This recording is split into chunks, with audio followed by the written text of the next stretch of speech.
अस्सलाम वालेकुम फ्रेंड्स, आप देख रहे हैं अलमका टेक एंड बिजनेस हब। दुनिया भर से हमारे तमाम व्यूवर्स को मिडनाइट मार्केट अपडेट में बहुत बहुत खुशामदीद। तो दोस्तों, कल मंडे है और ग्लोबल मार्केट की ओपनिंग हमारे लिए बहुत ही क्रिटिकल होने वाली है। इस वक्त बंद मार्केट में भी ऑयल प्राइसेस में जो गैर मामूली गिरावट यानी कि क्रैश नज़र आ रहा है, वो सिर्फ एनर्जी सेक्टर तक अब महदूद नहीं रहेगा। इसलिए कि इतिहास गवाह है कि जब लिक्विडिटी इस तरह मूव करती है तो गोल्ड और क्रिप्टो मार्केट पर इसका बड़ा असर देखा जाता है। आज की इस वीडियो में हम इस डाटा ड्रिवन करेक्शन को समझेंगे ताकि आप मंडे की ओपनिंग के लिए प्रॉपरली अपने आप को तैयार कर सकें। तो दोस्तों, चलते हैं कैंडल चार्ट्स की तरफ मार्केट के तजिए के लिए। लेकिन उससे पहले यह न्यूज़ आपके साथ शेयर करना बड़ी ही ज़रूरी है, जिसका मुझे पहले से ही अंदेशा था। लेकिन जाहिर बात है, अंदेशों को हम यहाँ पर वाज़िया तौर पे अपनी स्टेटमेंट बनाकर तो कह सकते हैं, लेकिन उसके असरात को तभी यहाँ पर मरतब होता हुआ हम देख सकते हैं जब वो प्रॉपरली फिजिकली वो न्यूज़ मार्केट में एयर हो जाती है। जिसका डाउट था दोस्तों वही हुआ, ये जानना बड़ा ही ज़रूरी है, क्योंकि ठीक 3.5 या 3.25 घंटे बाद मार्केटें तो दोस्तों यहाँ पे ओपन होने वाली हैं। जैसे कि आप जानते हैं कि पहले मार्केट्स सुबह के 6 और 6:30 बजे ओपन हुआ करती थी। मैं अपने तमाम बिगनर दोस्तों को बता दूं कि मार्केटें अब 3:30 बजे यानी कि 3:30 AM पाकिस्तान या एशियन कंट्री में जहां जहां आप रहते हैं, या आप इस टाइम के साथ उसको मैच कर सकते हैं। दोस्तों, इस मार्केट ओपनिंग में मेजर रोल किस चीज़ का रहेगा, अंदाज़ा करें कि जहां डर था कि ऑयल प्राइसेस यहां पे शूट कर सकते हैं, अब आहिस्ता आहिस्ता हमें वो खबरें मिल रही हैं जो उसको यहाँ पे लगाम डालने में कामयाब हो सकती हैं। ओपेक प्लस अनाउंसेस यानी कि ओपेक की जो मेंबरान हैं, उन्होंने यहाँ पे अनाउंस कर दिया है कि पर डे आउटपुट इंक्रीज़ कर दी जाएगी। अभी जो हमें आज एक मीटिंग देखने को मिली, ये वाहिद सैटरडे और संडे हैं दोस्तों, एक लंबे अरसे के बाद आफ्टर द ट्रंप इलेक्शन। जब उनके इलेक्शन हुआ करते थे, जब उन्होंने सेलेक्ट होना था या जो कैंपेन थी, तब सैटरडे संडे को खबरें आया करती थी। या आज मैं देख रहा हूँ 1,88,000 बैरल पर डे को यहाँ पर इंक्रीज कर दिया गया है। और ये हुआ कब? ये बेसिकली दोस्तों उसी वक्त हो गया था जब अमारात ने अलहदगी का ऐलान कर दिया था। ठीक है, उन्होंने देखा कि भाई ये तो अकेला ही अपनी मार्केट चमकाता रहेगा, तो क्यों ना हम भी इस चीज़ को बढ़ाएं। अब यहाँ पर आहिस्ता आहिस्ता ऑयल को कंट्रोल करने की कोशिश की जा रही है।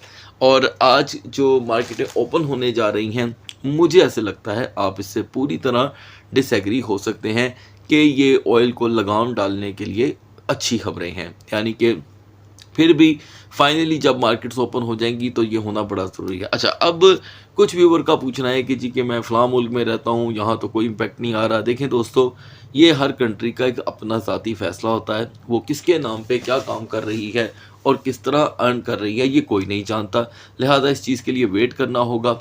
जैसे ही मार्केट चोक होती है, समझ लें कि जब $100 पर बैरल ब्रेक हो गया, तो इस खबर के इम्पैक्ट से तो दोस्तों फिर उम्मीद की जा सकती है कि हम 90 और 85 की तरफ बढ़ सकते हैं। लिहाजा इसके लिए बेहतर तो ये है कि मार्केट्स ओपन होने का इंतज़ार किया जाए। तो दोस्तों, मार्केट की कैपिटलाइजेशन में यहाँ पर पहले से ही इजाफा होना शुरू हो गया है। याद रखें, जिस तरह पिछले हफ्ते हुआ था, यही मंजर आपको अब मुसलसल देखने को मिलेंगे।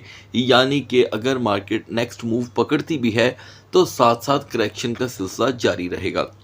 इस कैपिटलाइजेशन के इजाफे के बाद हम देख रहे हैं कि डोमिनेंस में 0.10% की कमी हुई है। टॉप ट्रेंडिंग के अंदर हमारे लिए यहाँ पर दोस्तों कुछ भी मौजूद नहीं। तो दोस्तों, आज शाम 7:30 बजे के बाद जब मार्केटों ने यहाँ पर अपना वॉल्यूम शो करना शुरू किया, तो बीटीसी ने एक मरतबा फिर से अपनी सपोर्ट को स्ट्रॉन्ग करने का अमल यहाँ पर तेज़ कर दिया। लेकिन फिर भी इस दफ़ा बीटीसी और इथेरियम को ख़ास नई रेजिस्टेंस शो करने में कामयाब नहीं हो सके। अभी भी हम 78,870 को ही हद दर्जा यहाँ पर अपनी रिजेक्शन समझ रहे हैं, और अभी इसके लिए काफ़ी स्ट्रगल बाकी है। इसलिए कि मार्केट्स ओपन होने के बाद यकीनन जो पहली कैंडल होगी 4 आवर की, उसकी बहुत अहमियत रहेगी। लिहाजा आगाज़ कर लेते हैं दोस्तों एक्सआरपी से। एक्सआरपी यहाँ पे दोस्तों एक नई यहाँ पर उड़ान भरने के लिए तैयार है, इसलिए कि इसने आज के सारा दिन 1.35 और 1.36 का एक बार भी रुख इख्तियार नहीं किया। हालांकि पिछले 7 दिन की परफॉर्मेंस इसमें 2.41 की कमी को शो करती है। ठीक है। तो यकीनन आगे बढ़ने के लिए इसका जो ब्रेकआउट है, जो ब्रेकआउट पॉइंट है, वो 1.42 कंसिडर किया जाएगा। Now BNB। तो दोस्तों आज BNB पे हम कैंडल चार्ट वाइज जो है डिस्कशन करेंगे, जो बहुत ज़रूरी है क्योंकि एक नए हफ्ते का आगाज़ होने जा रहा है।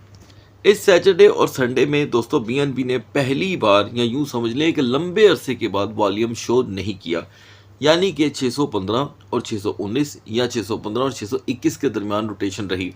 तो इस दरमियान हम फिर भी यहाँ पर ख्याल रखेंगे 610 का, जो बहुत ही ज़रूरी लेवल है, जहाँ से सो ऑफन इसने बाउंस लिया है, वो 615 की सपोर्ट है और मैक्स रेजिस्टेंस अभी के लिए 624 रहेगी। डोज कॉइन ने यहाँ पे दोस्तों अपनी अपर लेवल की रेजिस्टेंस को मजबूत करने का जो अमल है वो अभी तक जारी रखा हुआ है, यानी कि डाउन साइड पे कोई भी ऐसी कैंडल नहीं है जो इसे पुश कर रही हो। लेकिन अगर हम इसके पैटर्न को फॉलो करें तो पैटर्न पॉइंट 1070 को एक स्ट्रॉन्ग सपोर्ट बनाकर पेश कर रहा है। अच्छा, अब यहाँ पर मैं बिगनर्स को मुखातिब कर रहा हूँ कि याद रखिएगा कि जब एक पैटर्न ब्रेक होता है तो फिर यकीनन जो टोकन या कैंडल चार्ट होता है वो अपनी स्टडी में एक बड़ी तब्दीली लेकर के आता है। मान लें कि पॉइंट 1070 यहाँ पर सपोर्ट अगर ब्रेक होती है तो प्रेशर तेज़ी से पॉइंट 1050 तक रहेगा। इसका वॉल्यूम अलबत्ता पिछले हफ्ते से हाई है और मैक्स रेजिस्टेंस जो है वो पॉइंट 1120 तक रहने के अमकानात बन रहे हैं। XMR, Zcash, टाओ और BCH, इन चारों में से दोस्तों सिर्फ BCH है जो यहाँ पर कुछ ख़ास रेजिस्टेंस नहीं अपना पा रहा। अदरवाइज़ ये तीनों टोकन यहाँ पर एक अपनी बेस्ट परफॉर्मेंस देने की तरफ लगे हुए हैं। आज के दिन दोस्तों XMR ने सरप्राइज़ किया, हम 399 से रिजेक्ट हुए हैं। आप दोस्तों को, तमाम दोस्तों को बल्कि अपडेट किया गया था कि इसकी जो मैक्स स्ट्रेंथ है वो 390 से 395 तक बन रही है और अभी हम फ़िलहाल 399 से रिजेक्ट हुए हैं। टॉप के ऊपर अगर सपोर्ट बन गई तो हो सकता है कि XMR अब अपना अव्वल जो लेवल है इसका, यानी कि जो ख़ास लेवल है, वो टॉप रेजिस्टेंस में शामिल हो जाए, जैसे कि 405 टू 409। ये एक ऐसी रेजिस्टेंस होगी जो XMR के लिए एक नए डोर्स यानी कि नया ब्रेकआउट ओपन करेगी और पिछले पुराने ट्रेंड्स को टेम्पररी तौर पे ये यहाँ पर इग्नोर कर देगी। यानी कि अगर कभी कोई मार्केट में बड़ी लिक्विडेशन आती है तो XMR की पहली तरजीहात जो हैं वो 370 से 375 हो सकती हैं। लास्ट वीक दोस्तों सुई की अनलॉकिंग के बाद सुई ने किसी हद तक अपने आप को सपोर्ट लेवल पे मजबूत करने की कोशिश की और वो भी पॉइंट 8950 पे। याद रखिएगा कि इससे पहले काफ़ी दफ़ा सुई ने पॉइंट 9050 को प्रोटेक्ट किया। उस वक़्त अंदेशा ये बन चुका था कि जिस तरह सुई करता आया है वो आगे भी करेगा, जैसे कि जब भी इसके प्राइस में एक मुस्तकिल मिजाजी आने लगती है तो एक बड़ी अनलॉकिंग आ जाती है। ये पहला हफ्ता होगा जिसमें अभी अनलॉकिंग जो है वो ना होने के बराबर है, तो उम्मीद की जा सकती है कि सुई सपोज़ पॉइंट 9205 को प्रोटेक्ट करने में कामयाब हो गया तो सुई में दोबारा से हम पॉइंट 9340 की रेजिस्टेंस यहाँ पर बनती हुई देख सकते हैं। लेकिन अभी के लिए दोस्तों यहाँ पर टॉप पे जो बेरिश कैंडल है इसका यहाँ पर जो टाइम टेन्योर है वो ख़त्म होने वाला है, तो यकीनन अगली कैंडल की बड़ी अहमियत रहेगी। आज ऑफ डे में दोस्तों हमने XAUT को यहाँ पर थोड़ी सी मूवमेंट शो करते हुए देखा और उसकी वजह ये थी कि जो खबर मैंने स्टार्ट में आपके साथ शेयर की, क्योंकि संडे को अव्वल पे तो दोस्तों खबरें आती ही नहीं हैं। 99% खबरें जो हैं वो हम देखते हैं कि सैटरडे संडे को बड़ी मांद पड़ जाती हैं और अगर आ जाएं तो फिर यकीनन कुछ ऐसा होता है जो आम सैटरडे संडे में नहीं होता। तो हमने आज देखा कि XAUT जो 4600 पे मुकम्मल अपनी क्लोजिंग दे चुका है, उसने हमें 4618 का हाई प्रोवाइड किया, 4618 का। ये रूटीन से बिल्कुल हट के बिहेवियर है। ऐसे में यकीनन सोच आती है कि भाई पहले तो ऐसा कभी नहीं हुआ, तो उसकी वजह बाज़-औक़ात पॉजिटिव न्यूज़ भी बन जाती हैं। एनीवे, अभी के लिए ये दोबारा 4605 को ही यहाँ पर अपनी टेम्पररी सपोर्ट सेलेक्ट करेगा, जिसका अभी के लिए प्रोटेक्ट होना बहुत ज़रूरी है। दोस्तों ये एक चीज़ है 4605 की जो सपोर्ट बन के इसे दोबारा 4625 तक अगर ले जाता है तो डाउन साइड का प्रेशर थोड़ी देर के लिए कम हो सकता है। और इसमें एक मेन चीज़ ये है कि हमारी नज़र साथ साथ एनर्जी के प्राइसेस पे भी होनी चाहिए। व्यूअर्स डिमांड पे मैं लास्ट में दोस्तों 2 टोकन ऐड कर रहा हूँ। अगर आप चाहते हैं कि आपके भी बतलाए गए टोकन को यहाँ पर डिस्कस किया जाए तो आप कमेंट सेक्शन में लिख सकते हैं। पोलका डॉट व्यूअर्स की बहुत ज़्यादा डिमांड थी कि आप डॉट को डिस्कस नहीं करते। वैसे दोस्तों शायद आपने गौर नहीं किया, मैं 15 डेज़ के इसके एनालिसिस जो हैं शेयर कर चुका हुआ हूँ। एक हफ़्ता पहले की वो वीडियो है, वो अभी भी वैलिड है एक हफ़्ते के लिए। तो अभी यहाँ पर दोस्तों पोल्का डॉट के लिए काफ़ी दुश्वारियाँ सामने देखने को मिल रही हैं। वॉल्यूम ना होने के बराबर है, टॉप 20, टॉप 30 क्या टॉप 50 से भी निकल चुका है। ये इसके लिए एक माइनस पॉइंट्स की तरफ जो है बढ़ता हुआ दूसरा तीसरा कदम है। मैं समझता हूँ कि पोल्का डॉट को अभी के लिए 1.20 की ट्रम्प जो करंट सपोर्ट हासिल है, और लोकल सपोर्ट इसकी जो बार बार बनी थी वो 1.15 रहेगी। मैक्स रेजिस्टेंस जो नॉर्मली इसका बिहेवियर है यहाँ पर 1.25 तक रहने के अमकानात हैं।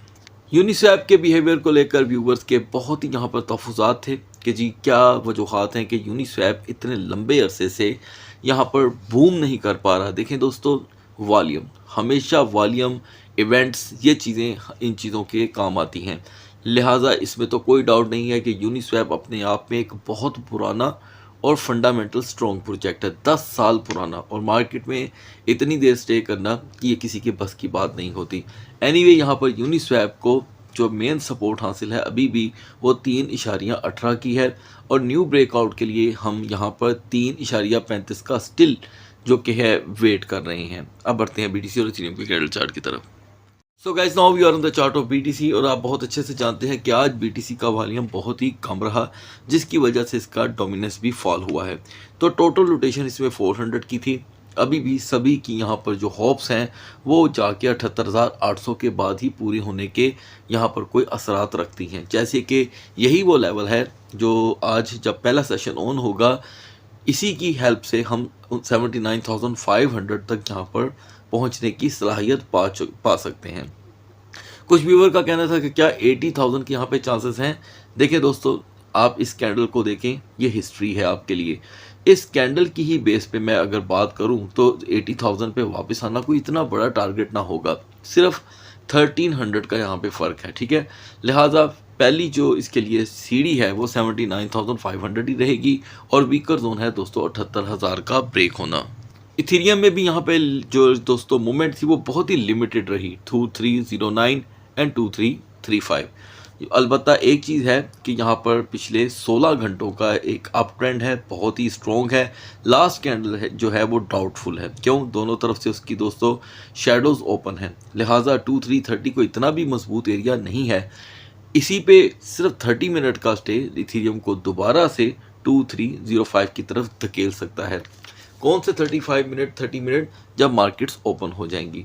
अपर लेवल के लिए यहाँ पे इथेरियम को जो नेक्स्ट ब्रेकआउट का इंतज़ार है वो 2355 के बाद ही यहाँ पर कुछ असरात यहाँ पर गेन करने में कामयाब हो सकता है। सो गाइस, सुबह तक अल्लाह हाफिज़।